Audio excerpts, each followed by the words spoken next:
युद्ध बढ़ता है तो सिर्फ बारूद की आवाज नहीं सुनाई देती, महंगाई बढ़ती है, तेल महंगा हो सकता है, खाद की सप्लाई पर असर पड़ सकता है या यूं कहें उस पर ब्रेक लग सकता है।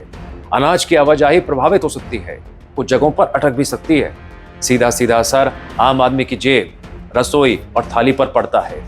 भारत ने संयुक्त राष्ट्र सुरक्षा परिषद में दुनिया को इसी खतरे से आगाह कराया है। भारत के स्थायी प्रतिनिधि पी हरीश ने बताया, आज की लड़ाइयों का यह असर सिर्फ युद्ध वाले इलाकों तक ही सीमित नहीं रहेगा। ऊर्जा बाजार में हलचल देखने को मिल सकती है, खाद की सप्लाई में रुकावट हो सकती है, समुद्री रास्तों पर खतरा बढ़ सकता है, मानवीय मदद पहुंचाने में मुश्किल हो सकती है। इनका असर कई देशों की खाद्य जरूरतों पर पड़ सकता है। सबसे ज्यादा दबाव उन विकासशील देशों पर आता है जो खाने के सामान के लिए दूसरे देशों से आने वाली सप्लाई पर निर्भर है। भारत ने सुरक्षा परिषद से कहा, लड़ाई से पैदा होने वाले इंसानी संकट को कम करना उसकी तुरंत वाली पहली प्राथमिकता होनी चाहिए। जरूरतमंदों तक मदद सुरक्षित और तेजी से पहुंचे, खाने और खेती का सामान रास्ते में ना रुके। सुरक्षा परिषद के फैसलों का असर मानवीय मदद पर ना पड़े। भारत ने समुद्री रास्तों को सुरक्षित रखने पर भी खासा जोर दिया है। दोस्तों, सुरक्षित और भरोसेमंद समुद्री रास्ते खाद, तेल, अनाज और दूसरे जरूरी सामान की आवाजाही के लिए बहुत जरूरी होते हैं। समुद्री रास्ते में रुकावट का असर सिर्फ जहाजों तक सीमित नहीं रहता, सामान की जो पहुंच है और कीमत है, दोनों पर इसका इंपैक्ट पड़ता है, असर पड़ता है। संयुक्त राष्ट्र महासचिव एंटोनियो गुटेरेस ने दुनिया में बढ़ती भूख का गंभीर आंकड़ा सामने रखा। अब उनके मुताबिक 2025 में कम से कम, यकीन मानिए, 26 करोड़ 60 लाख लोग गंभीर खाद्य संकट का सामना कर रहे थे। 2025 में पहली बार इस सदी में सूडान और गाजा में एक साथ अकाल की पुष्टि हुई। संयुक्त राष्ट्र की हंगर हॉटस्पॉट रिपोर्ट में 13 सबसे गंभीर इलाकों में से 12 में भूख की बड़ी वजह लड़ाई और हिंसा को बताया गया। गुटेरेस ने खाद्य सप्लाई के लिए 3 अहम समुद्री इलाकों का भी जिक्र किया। ये 3 इलाके हैं काला सागर, होर्मुज और लाल सागर। यूक्रेन की लड़ाई का असर काला सागर के रास्ते होने वाले अनाज और ऊर्जा निर्यात पर पड़ा। होर्मुज की स्थिति दुनिया के लिए और बड़ी चिंता है। गुटेरेस के मुताबिक दुनिया के करीब 5वें हिस्से की तेल सप्लाई और करीब 1/3 खाद का व्यापार इस रास्ते से जुड़ा है।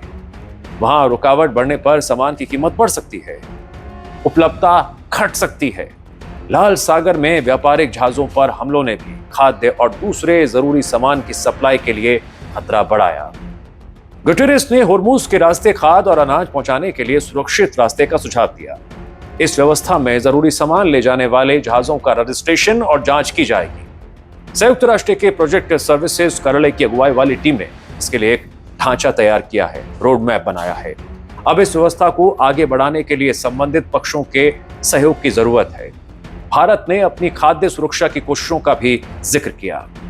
ये बात आपको मालूम होनी चाहिए कि राष्ट्रीय खाद्य सुरक्षा कानून के तहत लोगों को कम कीमत पर अनाज पाने का कानूनी हक दिया गया।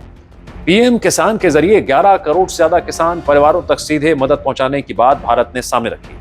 भारत ने मोटे अनाज को बढ़ावा देने पर भी जोर दिया। 2023 अंतर्राष्ट्रीय मोटा अनाज वर्ष के दौरान जब भारत ने मिलेट्स को दुनिया के सामने बढ़ावा दिया था, भारत का जोर ऐसी फसलों पर है जो पोषण देने के साथ साथ बदलते मौसम में भी खेती के लिए उपयोगी साबित हो। भारत ने छोटे और सीमांत किसानों की पैदावार बढ़ाने, खेती में नई तकनीक अपनाने और मौसम के हिसाब से खेती को बढ़ावा देने की बात भी सामने रखी।